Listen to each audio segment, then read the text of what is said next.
guys, and welcome back to another follow-along workout. Today's workout we are going to be exploring the lateral plane of movement, so side to side. Before we get into the full workout, which we'll put in a second video, we're going to go through the breakdown of each individual movement so you can build some confidence within them before we get going to get you moving better, more athletically and pain-free. Ultimately trying to get you out of the rigidity of conventional training and into something a little more spicy.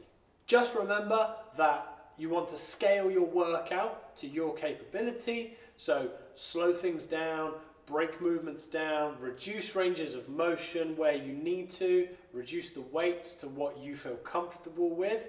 Always, always, always go technique first and rest whenever you need to throughout the video. So just before we get into the breakdown, please make sure that you have liked and subscribed to the channel and click the notification button to get updated every single time we get a new workout uploaded onto this channel. So let's get into the first movement that we're going to play around with today. This is going to be the first movement of your first superset, is your curtsy floor touch lunges. So curtsying side to side is extending that leg past the other leg behind it. We're going to take the opposite hand, so whatever hand that you've curtsied behind, you're going to reach this hand down towards the floor. Now, once we swap sides on this one, it might look quite simple, but there's a couple of shapes that we really want to dig into. First thing, from one position, you want to make sure you come up to the tallest position, okay? Second thing is when you come out of that position, make sure you don't launch yourself laterally too far. You see, I want to make sure that I'm passing over to the next lunge through the tallest position. If I fired myself over here, I prioritize too much horizontal force and not enough vertical force. So when I come out, I want to come as high as I possibly can. I'm on 2 feet, nice and balanced, weight shift across to the other side. Second, or possibly the most important thing, is watching this knee. I don't like taking people through too many curtsies until I've explained this, but we're going to give it a go anyway.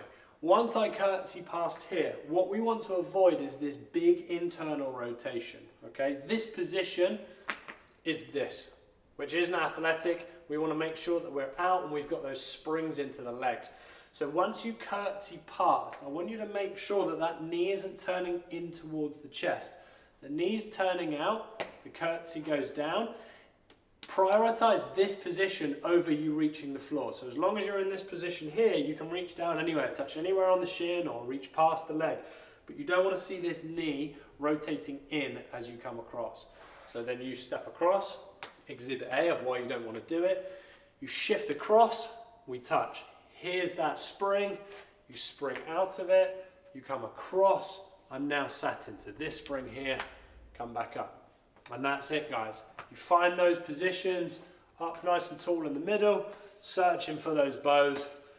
And then finally, I suppose, leaning the body across, trying not from the side, trying not to round the body up too much when you go to the floor, making sure that that spine stays relatively straight with a good core function to stabilize the lower back and the pelvis around there. So let's get into the next video.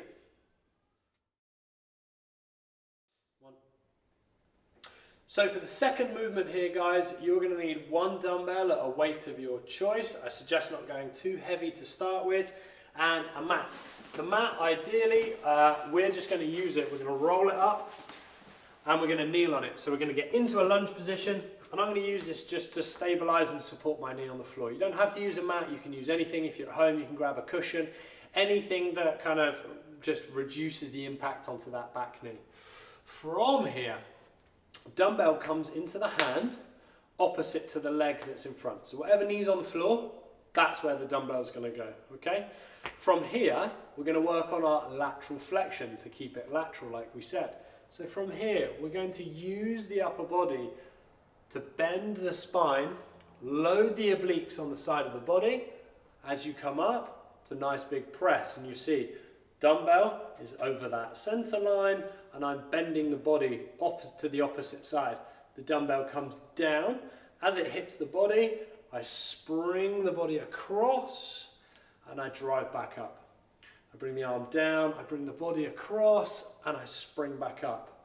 A couple of things to watch out for here is an excessive hip shift. Hip shifts are okay, but they can't be the main driver. So what I mean by that is when you come down, you can't just shift the hip here and here. What that will do is start shifting the rib cage rather than us actually taking the ability and bending through the actual spine itself, using the muscles in between the pelvis and the rib cage. So we spring here, we're looking for that hip not to be too shifted out. We're looking for a nice space between the hip and the rib cage. Once I press, I'm looking for a nice space between the hip and the rib cage. Once again, not too much shift across with the hip. You'll see where the knee wants to follow, where we want to keep this nice and stable. So you're here, we come down across, drive back up. Not necessarily a huge range of motion, but we're making sure that we're maintaining tension all the way through that whole press. And we spring. Obviously in the main workout, we'll go 30 seconds on, switch the leg, 30 seconds on the other side as well. So, if you need to go back through that, rewind it, go back through it. If not, let's move on to the next one.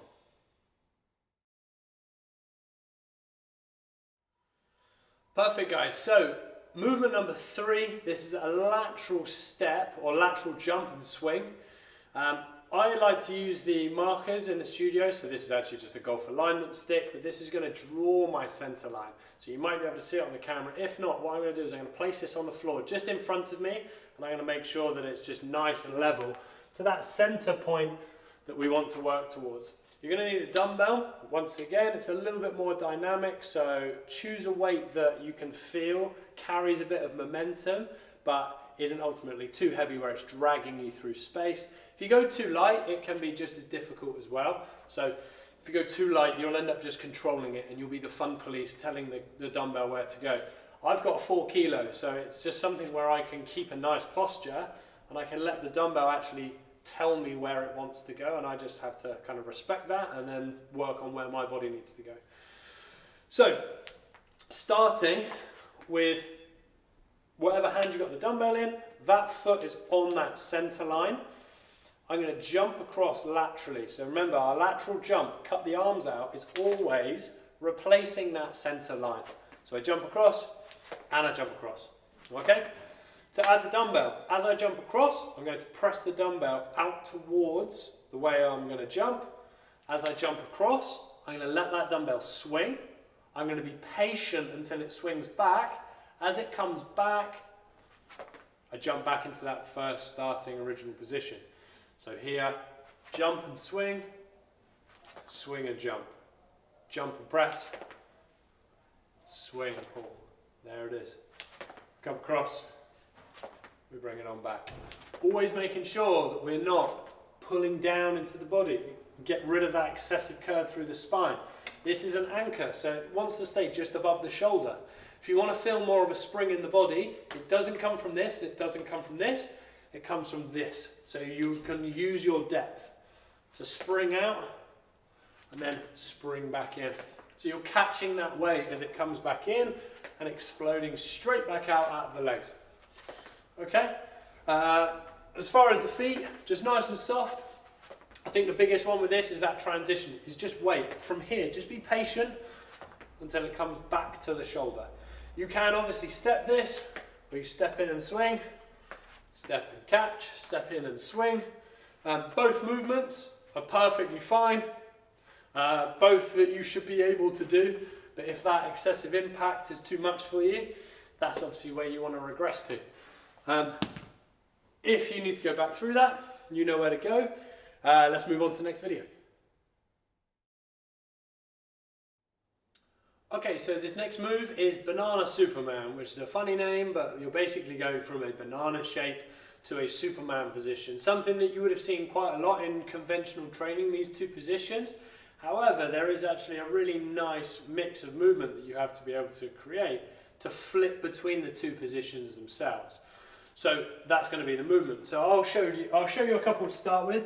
So breaking down the two positions to start, you have your banana, which will be here. Second position is you roll over and we're in a Superman position. So hands off the floor, knees off the floor. Obviously the movement is banana Superman, so if we go from there, we have to then go back. We can do this a couple of ways. We really want to maintain that core strength. So when the core strength is pulling, we use our body to rotate us back round to this position. We would then obviously go back into Superman, and then to make sure that we're not just doing one side, I'd go from Superman and then flip over again the other way. So I'd come towards you, and I'd rotate over into this position. So as a full movement, that's what it would look like. You'd start from banana into Superman, try and kill the momentum, then create it again to come back over. If not, you'll find yourself rolling and then flipping back over into that position. Not that I think there's anything necessarily wrong with doing that. I just think as a skill, it's better to learn how to engage those muscles and fire them once you've found that next position. Otherwise you can just get a little bit passive, a bit sloppy, and we want to really avoid those two things. So some of you might be watching this and be thinking like, well, I can't do that. That's an extremely hard movement. You're not wrong, it is. But with time, we'll be able to get there. The way that we regress to it is you just play in those two shapes. So I would say, count to, the timer will be on the workout anyway, but break it down, and in your head, count anywhere between 3 to 5 seconds and hold each position. So I'd come down into that, my best banana shape. So ideally, obviously the further away the arms and legs, the harder, the easier it is when you come in. So anywhere between here and here, you can play with. It's complete up to the position that really works you the most. So from here, you would start here and you just go 5, 4, 3, 2, 1. Roll over. You can use your hands to assist you. 5, 4, 3, 2, 1. Use the hands to assist you. 5, 4, 3, 2, 1. And then repeat through it like that. In between then, when you feel like getting a bit spicy, obviously just try and push and get into that momentum so you can go from one position to the other. It's easier to go from banana to Superman than it is Superman to banana shape. So if you're going to start promoting that momentum, go from being on your back to being on your front, because going from your back to your, going from your front to your back is fairly difficult. However, that's the next movement. Let's get into the next one. So the next movement is a split jump with a cable or bungee rotation. This is the first movement that we've done in a follow-along workout that requires you to have a bungee. You can, and I will show you how to replicate this with a dumbbell. However, it is more effective, in my opinion, to use a bungee. I will put a link below to an Amazon site that basically does a set of bungees, 15 quid, and it gives you your foot straps, your handles, a door anchor, which might be really convenient if you're working and doing these from home. But anyway, let's get into the movement. So I'm going to grab my bungee. My bungee's attached here. Different weights. This one says 30 £. I have no idea what that means. It's just a nice resistance. It feels like it's got a bit of feedback to it. So from here, because it's a split jump, whatever side of the body that the cable is on, that's the leg that goes forward. Okay? If you were to be here and you were to take this leg off, you'd fall. So if I'm here and I've got that leg forward, cable's on the left leg's forward. When I take that right leg off the floor, now I've got this and this counterbalancing each other over a nice, strong, stable leg in the middle. Okay? The split jump. As you start to rotate, retract the belly button, keep the chest up nice and tall. The spring is in the legs. As you start to pull across, we jump through and we land on the other side. Now the bungee's under more tension here, so don't stick around in this position for too long. You want to come straight back to here, okay? So a full couple of reps, I'll give you 3 or 4, we'll go like this.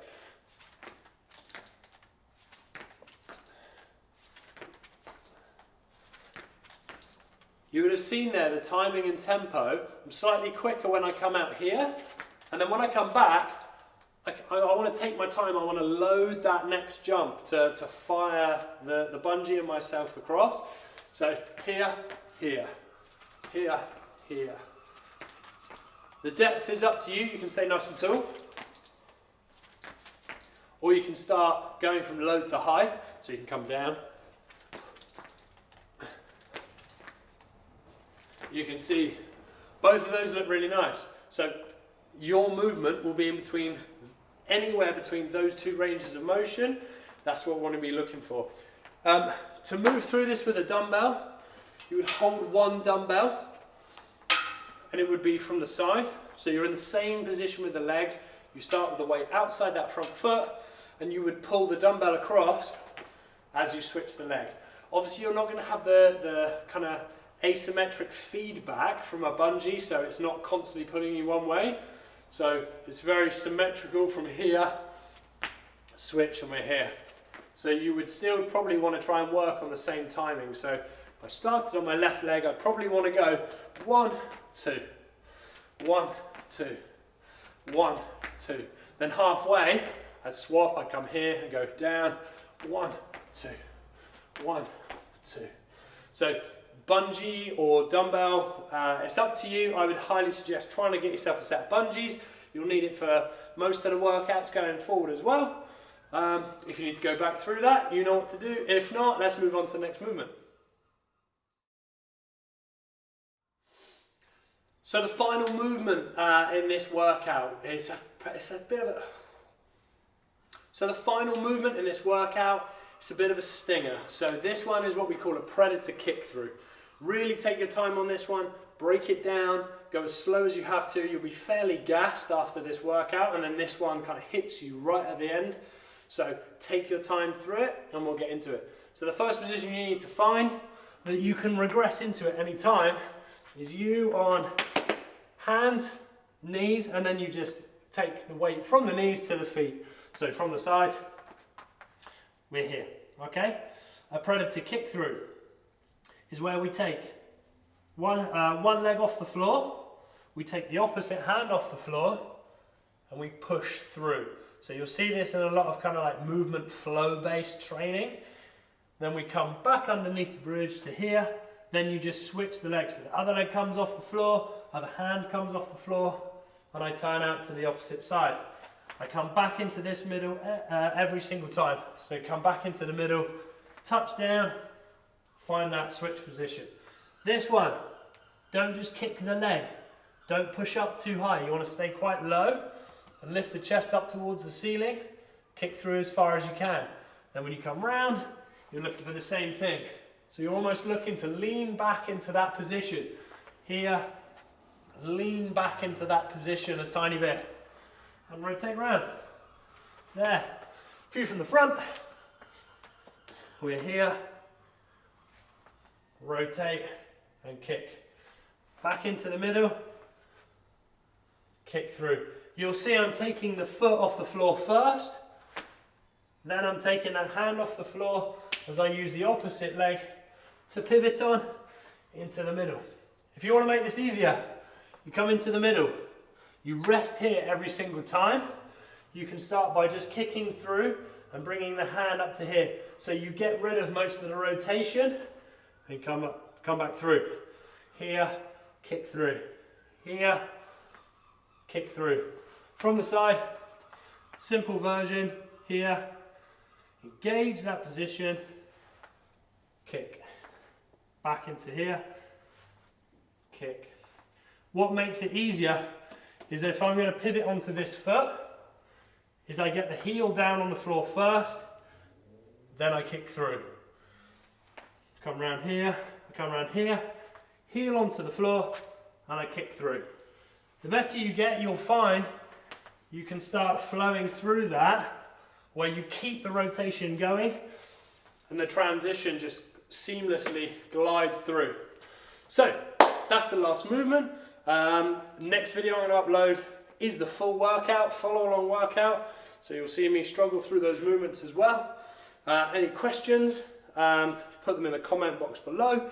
If you train with me, send me a message on Telegram and I'll get straight back to you. But let's get stuck into this new workout.